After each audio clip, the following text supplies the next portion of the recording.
Yeah, I be flipping on. That's why I ain't got no friends. I be doing crazy stuff. We go 0 to 60 in the whole minute. That's why I knew that. That's another way I knew Shawty was my flame, bro. I said, oh, Lord. And she kind. I just knew it. Like guy said, you gonna know it when you see it. That shit was crazy.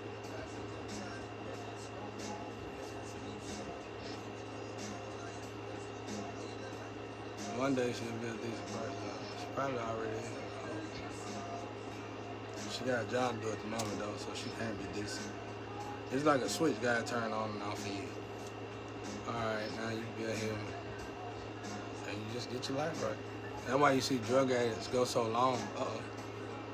That's why you see drug addicts go so long, then one day you might see them, they ain't on drugs, probably got a house and all kind of shit. Because they had a job to do in that dimension. That's why I said really ain't no bad and good, it's just two different extremes. Everybody running from change. That's why ain't nobody changed in a while, because people finding ways of how to stay like this and stay like that. I wouldn't want to stay like nothing here. It's just a rest place. I had to embrace change, regardless of how it came. If a woman left me, I had to be humble about it. And if she left me for my dude and my dude slept with and all that, I had to learn how to get humble about that. Yeah, it was fights at first, but then I got humble about it. Because I saw that it was a routine error. Like, and I was like, that's energy. It's gonna keep doing it if I keep lashing out. So I stopped lashing out at certain things and it stopped happening. And it was like, well, he passed the test. Oh, wow. Hey.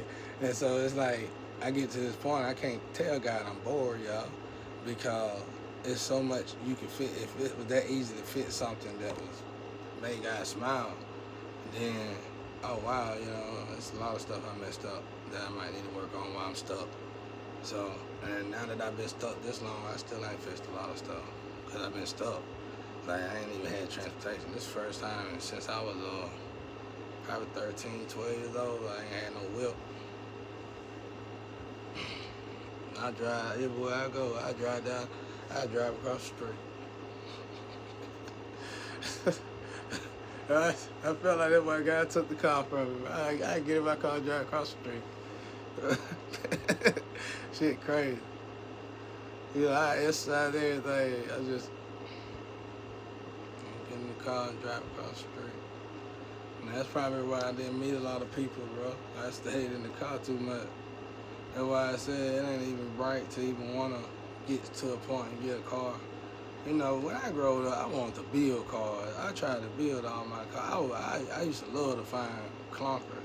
But hell, now they got it where you ain't got no clunkers to find, so I wouldn't know how to deal with that. But when I was growing up, I would find cars that I would want to be my dream car, buy it, and work on it myself slowly. Take my time on it. Like one time I built this car on Midnight Club, that Midnight Club edition. And I told this girl, I said, I was at a party, and I built this car. I said, y'all see this car? I'm gonna go buy a car like this tomorrow, and by next week, it's gonna look just like this car. They was like, man, get out of here. And that's exactly what happened, bro. I went and bought I saw that car somewhere, but it was banged up. And I went and bought it. I throw some 22s on it, painted to the same color, the Midnight Club shit, everything, bro. And I had these Playboy metal pieces on the side of it. Oh my God. That shit had a flipping, bro. But I thought shit like that was fun, you know what I'm saying? But shit, you can't even do all that now. It ain't like that now. I be mad as hell now, bro. I used to have fun with my family. Family used to stick together back then. When this right here took the family toward the park. That's why I told them I kick all them masses, bro. They know better than this shit. This was embarrassing to our utmost highest degree. When your energy warped like that, if you're doing something, when you playing a bully,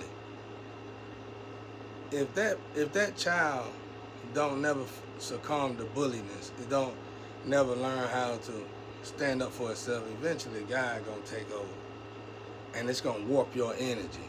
You still gonna be a bully, but what that child don't know is you gonna be getting your ass tore up behind closed doors.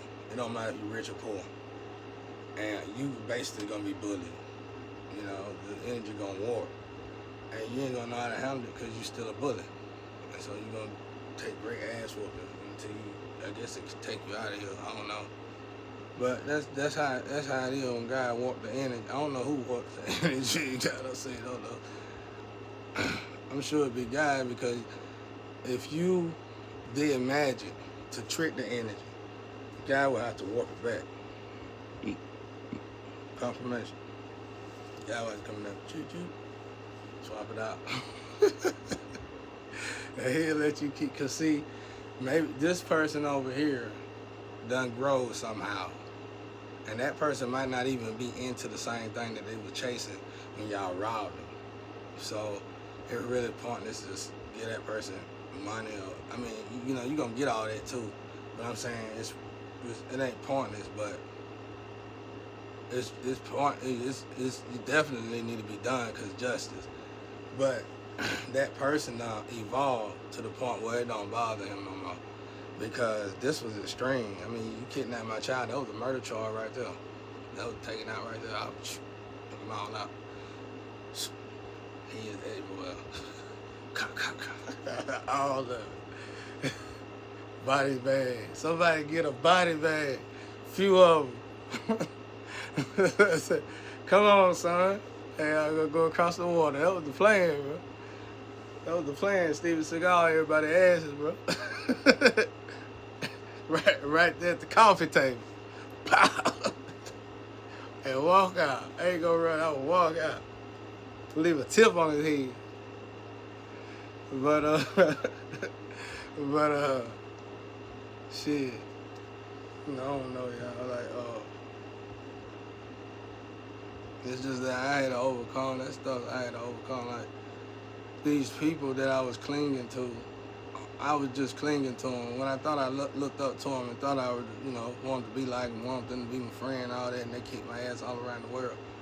I finally realized the energy was trying to tell me, be yourself and quit depending. And it was like, even if that person didn't realize I was being dependent, the energy noticed it. And this can be for a job you work for. This kind of dependency is a whole different level. And so I realized, okay, I might be with this person because this person do this kind of business and make this kind of money, or this person do this and do that. And I had to just be real with the individual and started my own shit, because that's what I liked to do. That's really what it was. It really wasn't no friendship. It was the fact that we was into the same thing, and they had it and I didn't. And when I realized that, I just started building on to myself slowly, secretly, quietly. And when I did that, it's like the worries go away. You hear people confrontations, but it really don't apply to you, because you get the system, you figured it out. Hell, you can go broke 1,000,000 times over and still get your money back. You know what I mean?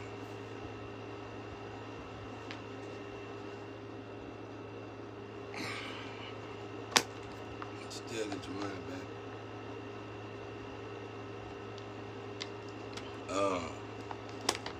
So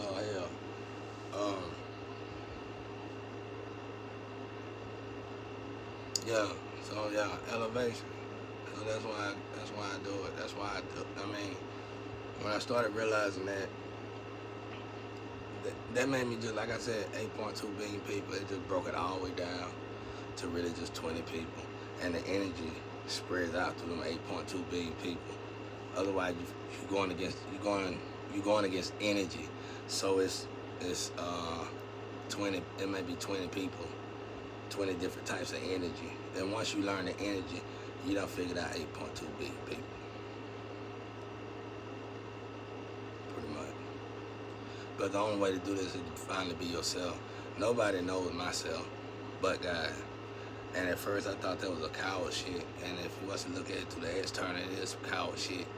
But, and as I was working on it, not being no coward shit, God was like, whoa, wait, stop what you're doing. Certain things, they need to just be between me and God. That's why I said people, a lot of churches will fool you to make you think, but they don't. It's the way you interpret it. They'll make you think you need to confess to everybody. And they'll tell you, they'll read it out the Bible, they'll be like, confess to God. But after a while of listening to them, it'll sound like, and over that brainwashing shit, it'll be like, confess it to man. Once you confess it to man, everybody in your business, telling your business, it's like they never let you leave your business. So this is how when you get saved and God forgive you for your sins, right? It's gone because you gave it to God. But see, when you give it to man and thinking man is God, that man gonna tell everybody else it's gonna keep coming back around. Like that, right there. So being in this trap, I'm learning how to discipline my mouth. I'm counting like how many times I vent, how often I get on here and get up in a bad mood and vent, what move I'm in, what situation I'm in. Am I still going through, not really withdrawals, but this situation in my life? Cause see what I'm saying? I had to heal from the drug, and then I had to heal from something that caused me to get on drugs that never was healed. So that's what I be telling folks. This is evil, pure evil right here. And that's one of the reasons the energy off. That's common sense. That's common sense. But this shit is controlled by high power. Like high power. It might not even be human beings. And it ain't nothing really nobody can do but God. And I ask God about it all the time. All God says, pray, meditate, pray. Just keep praying. And I see why now, because it's like the more you pray and read that Bible, it's like a battery going into its holster to charge again. And as much as it sounds crazy, it's real, y'all. You just have to elevate out of that stuff. Like, I was elevating. This is when Bushy Brow was at her highest peak. And when I was elevating, I was on them pills. That was the only thing I was on, though. I was on pills. But I had finally started learning how to meditate. And this was a few years ago. And I seen her up there in the Astro before I seen her here. And she made me hit the ground like that. She said, I'm coming here with drugs. And that's when I told God that she too young anyway. Yeah. I felt like she was like not didn't have no sexual control of herself. That's why I tell people, Satan is a woman. That woman be whooping these women ass out here. Cause she tear y'all ass up when you needed the most. Ooh, yeah. I'm telling y'all, I had to overcome stuff to get close to God that made me tickle inside. Things that made me lust inside. Things that just make you can't get away from it shit. And I had to pray hard. I had to pray hard, bro. And it wasn't good. It wasn't a good prayer because as I was praying, I was cussing God out all the way. I stayed prayed up. I wouldn't backslide, but I was slamming them down. I hate that shit. To this day, I think about it. I regret it so much. But it was like I was talking shit to God, but like trying to basically explain to God why I needed this in my life. And even though he just didn't know how bad I needed this in my life. And it was like, God was like, you gonna see when you get to the top of the mountain, bro.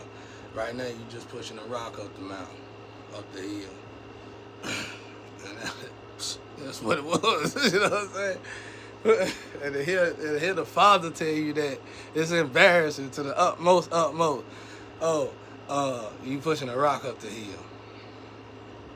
So I said, look, seeing this guy now, I had to work on myself. And when I got over that hill, I realized the energy. The last healing part to come is motivation that substance or whatever you were doing took away from me. But I felt the energy, the revelation. I can't even say but I felt me rehabilitating, whatever, y'all. And I felt rejuvenated. There you go. I felt rejuvenated.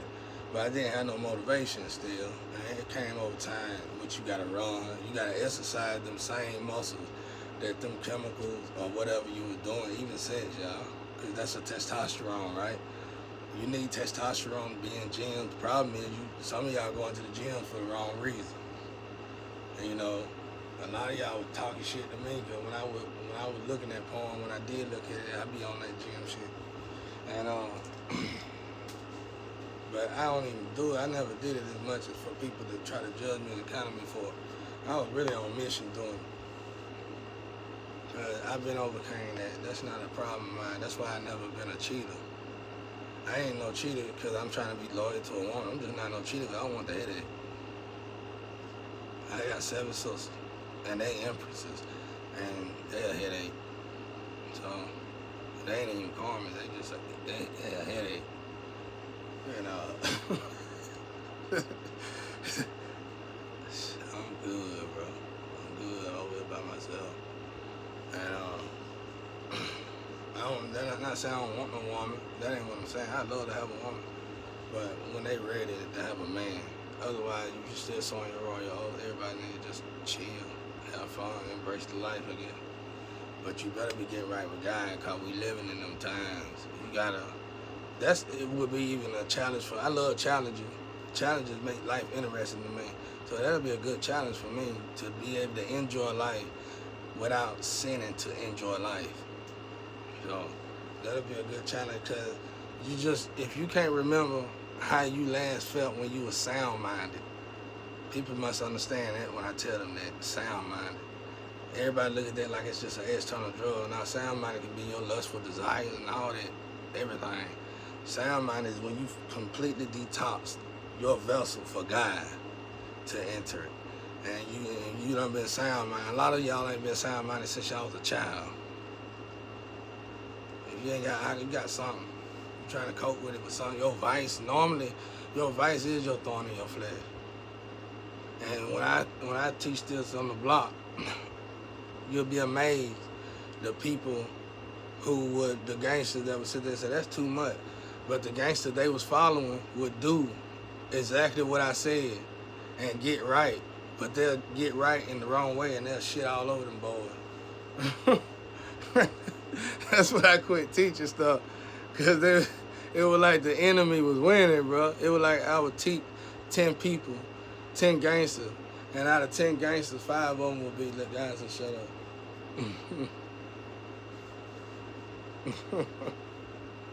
Let me be quiet. But that's how I had to overcome stuff. I can tell it detail by detail, y'all. I've been through them, unfortunately. And then when I hear the lie, everybody, I heard this, you shouldn't have been talking to nobody about me. I ain't talking to nobody about you. People say I be talking about, how I'm talking about folks. That's one thing that Flame me and her used to get into a lot of it, because she kept trying to put that on me. Like, you talking about this, I don't even know them people you talking about, because you know them, you bringing their name up to me and talking to me like I'm supposed to be scared of them. And I'm telling you, I know them, and ain't no way in the hell I'm scared of them. And you just getting in your feelings because I'm saying that. And it's the God honest truth. Dad told her, go ask them niggas. And hell, we've been knowing each other now for a couple of years. So shit, you get it now. And so it was like, I ain't finna back down. Nobody, what the hell you talking about? I done been the hell in back a few times. What the hell is you talking about? Y'all just somebody finna die. It's just me and y'all, somebody just finna die. That's just pretty much it. You don't go around robbing real individuals because you think you tough. You look like a worm-head ass nigga. Yeah, I am. She got walking up here talking shit.